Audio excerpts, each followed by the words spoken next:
आपके पेपर में ये क्वेश्चन ज़रूर आएगा 100% हिंदी के पेपर में। एक कंठस्थ श्लोक लिखो। तो कंठस्थ श्लोक जो होता है वो 2 लाइनें या 4 लाइनों का होता है।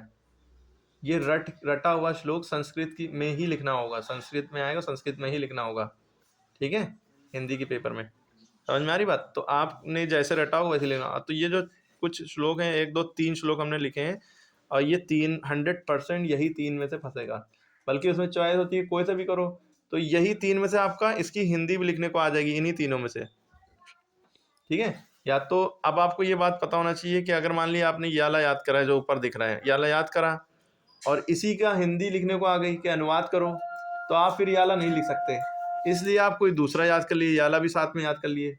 इसीलिए आप 2 या 3 श्लोक याद करिएगा कि मान लिए किसी एक की हिंदी लिखने को आ गई तो आप दूसरा कंठस्थ श्लोक संस्कृत में लिख सकें, ठीक है। तो जो पहले बुक में जो लैंग्वेज लिखी, मंगलम टफ टाइप के जो वर्ड जो हैं वो अजीब से टफ है, तो हमने आसान फॉन्ट में लिखा है इसको, यही याद करें, यही लिख सकते हैं।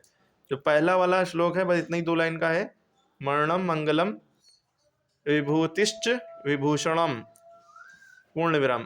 फिर उसके बाद अगली लाइन है कौपीनम यत्र कौशेयम सा काशी केन मीयते, ठीक है, कौशेयम सा काशी केन मीयते। फिर उसके बाद आपको पूर्ण विराम लगाना है डबल।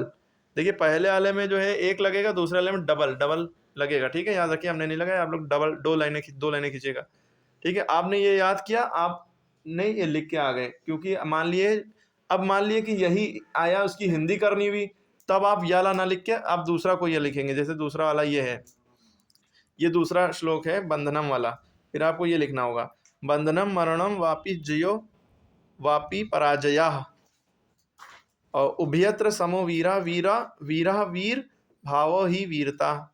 ये 2 लाइनें हो गई, ठीक है। दूसरी लाइन में डबल पूर्ण विराम लगता है। तो या तो आपने याला लिखा, अब मान लिया आपने याला भी याद किया था और ये भी, मतलब आएगा तो एक ही, तो आप कम से कम 2 याद करेंगे तो भी काम चल जाएगा। लेकिन हमने एक्स्ट्रा में तीसरा भी लिख दिया है कि मान लिए कि वो आ जाए, तो अगर वो आपको टफ लग रहा हो तो याला। ये बहुत अच्छा भी है और सुनने में भी अच्छा लगता है।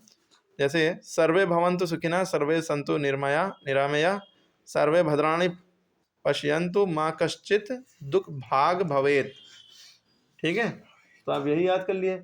अब यही संस्कृत में आप लिख सकते हैं। लेकिन मान लिया अगर ये पेपर में आ गया, ये लिखा, तो 2 क्वेश्चन आएंगे ना इसके, एक यही श्लोक आएंगे, इनकी हिंदी लिखनी होगी अनुवाद, और मान लिए इनमें से याला नीचे वाला आ गया तो आप याला लिखेंगे, याला आ गया तो आप याला लिखेंगे, या कोई इन तीनों में से ही नाचेगा, समझ लिए, ठीक है।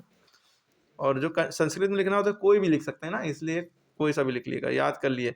इन जो पेपर में आ गया वो नहीं लिख सकते। तो ये तीनों श्लोक रट लिए और इनकी हिंदी भी देख लिएगा, बुक कॉपी में अभी हिंदी भी डाल देंगे कि इनकी हिंदी क्या होगी, इनका अनुवाद।